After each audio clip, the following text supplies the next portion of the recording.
what's the whole purpose of the black press in general? And I think that you could say that it has two primary purposes. One, it's to present black life as it's lived. And then at the same time that it's doing that, it's also protesting racial wrongs. Welcome to Journalism History, a podcast that rips out the pages of your history books to re-examine the stories you thought you knew and the ones you were never told. I'm Terry Finneman, and I research media coverage of women in politics. And I'm Nick Hirshon, and I research the history of New York sports media. And I'm Ken Ward, and I research the journalism history of the Great Plains and Rocky Mountains. And together, we are professional media historians guiding you through our own drafts of history. This episode is sponsored by Taylor & Francis, the publisher of our academic journal, Journalism History. Transcripts of the show are available online at journalism-history.org/podcast. We often categorize newspapers into two distinct types: commercial ones like the New York Times and the Washington Post, which offer mainstream views on the stories of the day, and alternative ones such as the Village Voice, that provide dissident opinions, stylized reporting, and investigations into edgier topics. But that line between the two has been murky in the history of the black press. Commercial and alternative newspapers for African American audiences started to cross over in the 1920s, and they shifted the political and economic motivations of their readers. Mainstream reporters began to incorporate coverage of what had once been considered the marginal politics of the alternative press: anti-colonialism, anti-capitalism, and black separatism. By the 1950s, an alternative press had reemerged as commercial publishers curbed progressive journalism in the face of Cold War repression. The politics of alternative writers then seeped into commercial newspapers through journalists who wrote for both. On this episode of the Journalism History Podcast, we examine the commercial and alternative black press with Fred Carroll, a lecturer in the Department of History and Philosophy at Kennesaw State University in Georgia, and the author of the 2017 book, Race News: Black Journalists and the Fight for Racial Justice in the 20th Century. So Fred, thank you for joining us. And as we start out here, I want to get into the concept of what it is to be a journalist. I know you were a journalist, I was. There's a certain idea of a journalist being objective and fair, but you write in Race News that the boundaries of the commercial and alternative presses were never rigid and the definition of the journalist was broad. So before we get into some specific evolution of how journalists were viewed over the years, can you describe what you mean by this broad definition of journalists? Well, thank you, Nick. I appreciate you having me on the podcast. When I say that there's this broad definition of journalist, within the black press, what you see happening is because of the constraints of segregation, the constraints of racism, you are seeing a broad range of people who have had limited opportunities to write. And as they're looking for places to write, one of the primary places that's going to emerge are these very vibrant and cosmopolitan national weekly newspapers. And so I think that you end up having a broader definition of who a journalist is because you are asking literary authors, poets, street level reporters, columnists who have national reputations as authors, but also just columnists that are straight onto newspapers, that are all coming together, and out of this sort of amalgamation of different peoples and different interests emerges what becomes what is the black press. And I think that's a pretty distinct difference from the white press, which tends to have more rigid lines of you're a journalist, you're a writer, you're part of journalism, we cover you in journalism, you may write for us at times, but you're not a journalist. And I think that, to me, that was a key distinction between the black press and the white press. Sure, and your book goes into how people who we don't normally view as journalists, like Langston Hughes, was reaching his largest readership not through his poetry sometimes, but through his weekly column in the Chicago Defender. And we go into other names of activists like W.B. Du Bois. Now, we view journalists, at least for me, traditionally being trained as a journalist, you're not supposed to express your opinion. You're supposed to just cover neutrally, fairly. But obviously, these black journalists, as we're going to see, did express their opinion. And In the first chapter of your book, you examine how the commercial publishers expanded their influence in the early 1900s as Black families left the poverty and violence of the South for the promise of better jobs and better lives in industrial cities in the North. And suddenly now the established Black weeklies that were in the North found themselves competing against new publishers for a share of the emerging market of consumers. You cite two examples of this new journalism: the Chicago Defender, as I mentioned, and The Crisis, the journal on race relations published by the NAACP that was edited by W.B. Du Bois. So can you tell us a little bit about Du Bois's editorship of The Crisis and the Chicago Defender? Okay. Well, and the Crisis is this unique publication, right, where it's going to be largely financed by a white philanthropist, but is going to be edited by W.E.B. Du Bois, so it has a very distinctive African American point of view. Which makes it sort of unique, and some would quibble with me as far as, well, does this really part of the Black press? Because when you think of the Black press, you are thinking of news that is reported by African Americans for African Americans, whereas the Crisis sort of has this broader intention. But it's the perspective of Du Bois that I think makes this fall into the realm of being a Black publication. And Du Bois, part of well, let me talk a little bit, I guess, broader, right? So, what's the whole purpose of the Black press in general? And I think that you could say that it has two primary purposes. One, it's to present Black life as it's lived, to provide sort of the idea of its news and its achievements, but then also sort of the other part, the underbelly, the murder and the scandal. And then at the same time that it's doing that, it's also protesting racial wrongs, it's protesting discrimination.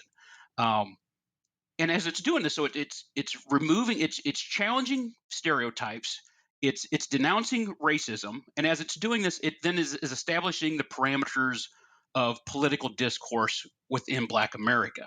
And I think that that's a strong point of where Du Bois then fits in, because Du Bois is very conscious of the fact that he has to refute stereotypes, and so he goes out of his way, for example, to publish very few pictures of Black sharecroppers, to get away from this idea that all African Americans live in poverty. And he will devote entire issues to the talented tenth, to the celebration of Black business, to the celebration of Black professionalism.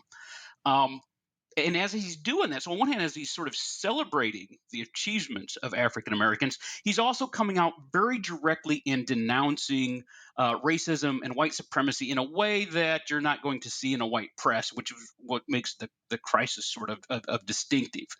Um, Now, at about the same time that the Crisis is rising in popularity, and we're here right around the World War I years and a little bit after. The Chicago Defender, under the editorship of Robert A. Abbott, is also emerging and turning into the most popular Black newspaper in the nation. And what he has done is he's got this similar idea and I'm going to present Black life in full, and I'm going to challenge discrimination. But while the Crisis is really aimed at a more Black middle class readership and is also trying to get as many white readers to read it as possible, Abbott is focused on, how can I grow this newspaper so that it becomes something that ordinary Black men and women and their families are going to read on a weekly basis. And so what we see with him then is he's one of the first to really sort of shift from this 19th century editorializing sort of newspaper that has defined Black journalism up to this point, and turn it into like a racialized consumer product, which is, he's expanding sections. He's writing news in a way whereas Du Bois, for example, will only want to highlight the positives of what's going on in Black America. Abbott's willing to say, well, let's, he's not afraid. He's not going to shy away from sensational stories, right? Because he knows that appeals to his readers. And so he'll have advice columns, for example, that are telling people, hey, you're new to Chicago. Here's how you acclimate yourself to living here. He'll have a column for a while, that only a few issues, I believe, where he'll say to working class people, janitors, right? Like, hey, this is news for you. So he's really trying to broaden the base of who is a reader in Black America. And he can do that because the great migration that's occurring between 1910 and World War II, we're going to see 1.5 million African Americans leave the rural South and its poverty and its more violent racism for better jobs, better schooling, better opportunities, first in southern cities, but then in northern industrial cities and also out west. And as they're doing that, right, everybody's got a few more coins in their pockets, which means that they can stop by a newsstand and pick up a newspaper. And Abbott's trying to figure out, how can I reach as many of these people with these few extra coins as possible? And then as we move further into the century, in the 1920s and 30s, radical editors are now using the alternative Black press to promote progressive options to racism and spreading their ideas into commercial Black press as well. And then this led into a leftward turn that you say reshaped Black activism nationwide during the Great Depression.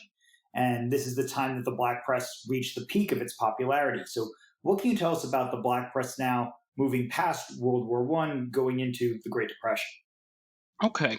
Um, well, so I think that even the very first Black newspaper, right, published in 1827, it's called Freedom's Journal. It's rejecting stereotypes. It's encouraging people to vote. It's promoting this Pan-African, this sense of people of the African diaspora being linked by culture and oppression. But papers in the 19th century really had to be careful because most of Black people, 90% of the population, lived in the South. And so you had newspapers that were located in the South. And if they lived there, they were more likely to succumb to racial violence. And oftentimes these newspapers are very short-lived, a couple of years at most, before they go under for lack of funding or because their newspapers have been destroyed or their editors have been killed. After World War I, as Black families move out of the South for the North and the West, newspapers have a growing base where racism is still present, but the violence of racism is less likely. And so they can become more forthright in their criticism of white supremacy. In particular, during the World War I years, you're going to see with the emergence of the new Negro movement, people become more aggressive in denouncing racism. And so you're going to have, and they're going to take, not only that they're denouncing racism, but they're also beginning to they're denouncing capitalism. They're denouncing a two-party political system that provides them with no legitimate means of achieving their ends, which is civil rights, which is equality. And so they're turning to socialists, communists, Black nationalists, anti-imperialists, and they're looking for ways to where can I find a place? What's my political future? Who's somebody that's going to help me out? With as the Black press is growing in strength between the 20s and 30s, even during the Great Depression, the national newspapers, they begin to pick off some of these ideas that are coming out of this alternative Black press. Papers, and perhaps most famously Marcus Garvey's Negro World, right? They're picking up on these ideas and they're including it in their reporting. And so what I think that you start to see in the 1930s then in your commercial newspapers, and particularly at the national level, so these would be the Pittsburgh Courier, the Chicago Defender, the Baltimore Afro-American, the New York Amsterdam News, and the Norfolk Journal and Guide. What you start to see is that they start to create a new template for reportage. And they're combining it. So one, they're going to have objective reporting. And they're defining objectivity differently than the way white reporters are doing it. They say we're trying to get to the facts of these racial wrongs that have occurred, but we're doing it in the sense of we have a moral cause at issue here, and we are going to focus on the morality of this rather than this side said that and the other side said this. They're going to combine it with this sense of realism. The newspapers are going to start moving away from this idea that Du Bois embraces in the 1920s of art should be produced for propaganda purposes. Newspapers are very much of trying to shift away from any sort of propaganda in that sort of sense to depict this is what life is like. This is what life is like amongst the top achievers, but here's what it's also like amongst our lowest class, right? And they're combining that with this sensationalism, right? Because they're only printing weekly. They've got to attract as many eyeballs as they possibly can for news that may be a bit stale if you've been following along in the daily press. And so they're writing stories that humanize racism, that personalize it, so that what could be seen as just an unlimited parade of racial wrong becomes a story that says, here's a person's life that was impacted, and this is what happened, and this is how their people are responding. So And if you pull, go ahead. I'm sorry. no, I was just saying we're now seeing, and then in the Great Depression period, you're saying the black press is starting to attack racism, but then the outbreak of World War II occurs, and black journalists have to, as you put it, recalibrate because there are familiar charges that come up in this period of disloyalty and sedition, lobbed by the military, the government, white columnists. If you're not with us, you're against us. That's sort of a mindset. So, how did publishers and journalists then respond in the black press during World War II? So the way that they respond, and really they have to distance themselves, in particular, from some of the communist sympathies that had been expressed here in the 1930s, when the Popular Front is sort of at its peak popularity amongst African Americans. And what they begin to do is they sort of pursue this in a twofold manner. On one hand, to protect themselves from the Federal Bureau of Investigation, from military investigators, is they are upfront and vocal about their support for the war effort. We support our fight against fascism. And they start to diminish, because there's quite a bit of evidence of this, right? Diminish conscientious objectors. To diminish people that are opposed to the war effort. So they're playing up their advocacy, their support for the war, while diminishing, well, here's what some African Americans are doing that are opposed to this.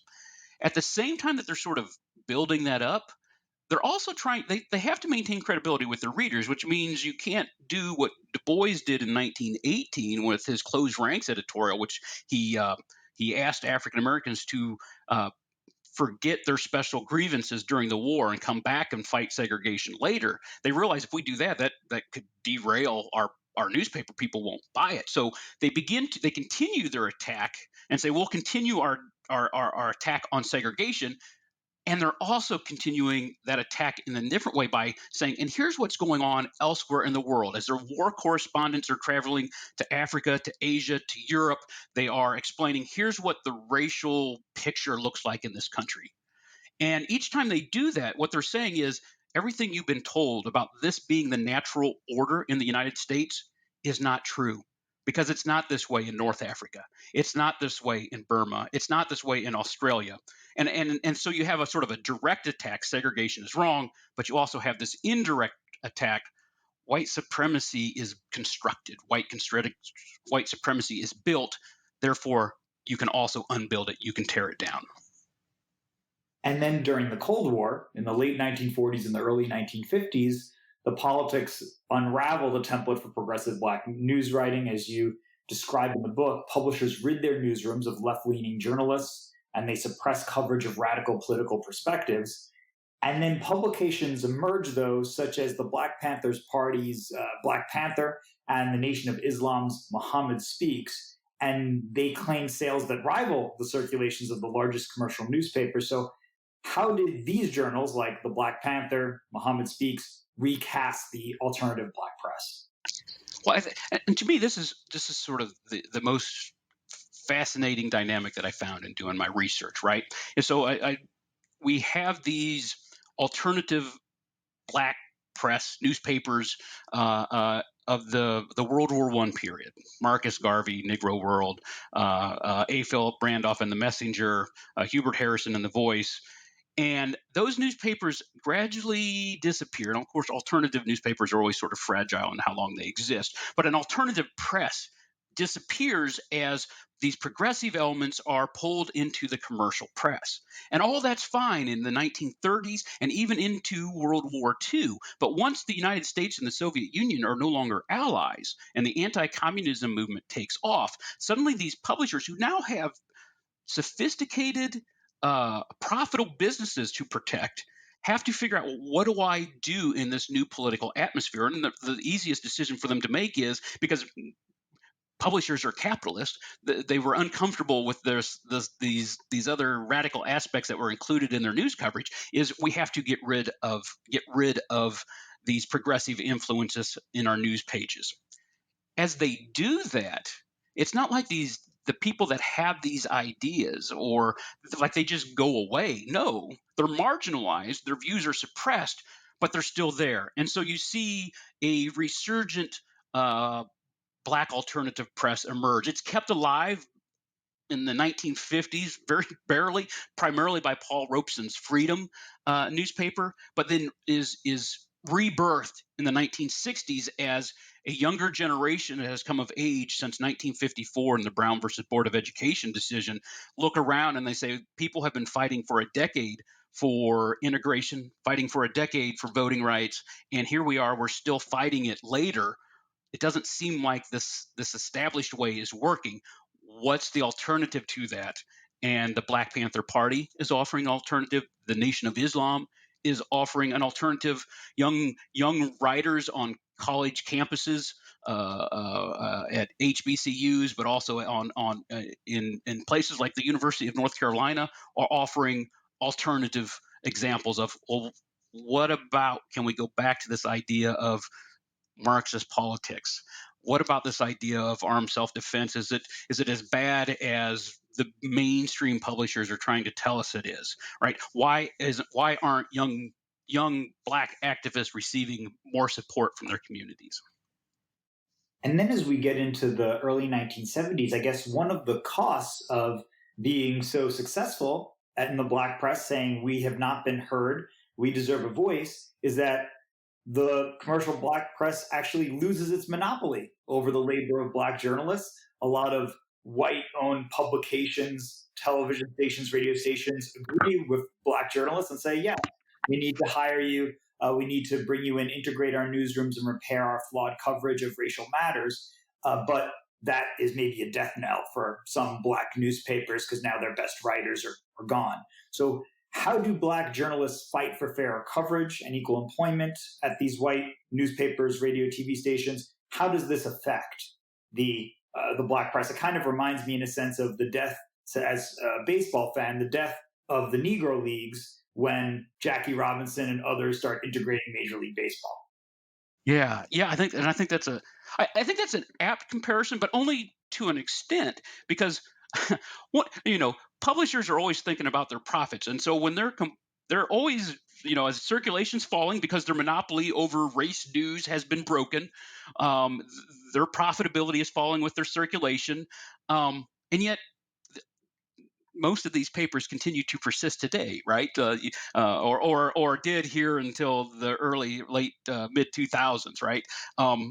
So their influence is diminished, and yet they're still providing this perspective that isn't available even isn't available in the white press, even as the white press begins to hire Black journalists.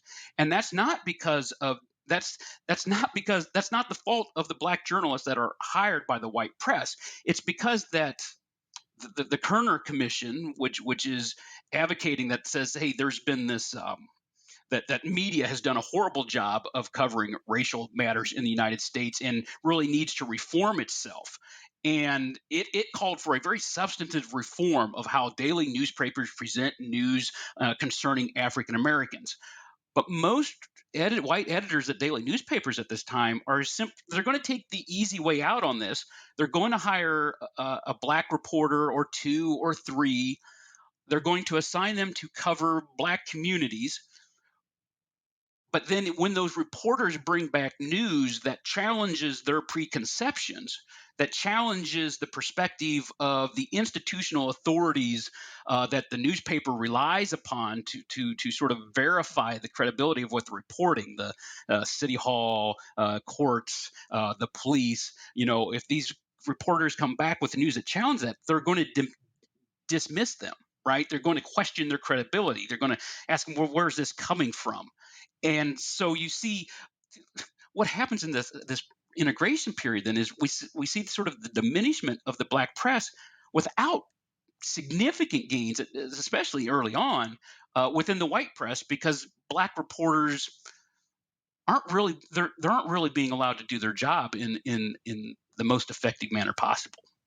So you've given us such a good sense of the black press over the course of the 20th century. Now that we're in the 21st century, what do you think about the black press today? Are there things that you saw in your research that are still playing out and how the black press operates? Is it stronger or weaker, or what are your just reflections on the black press that we see today?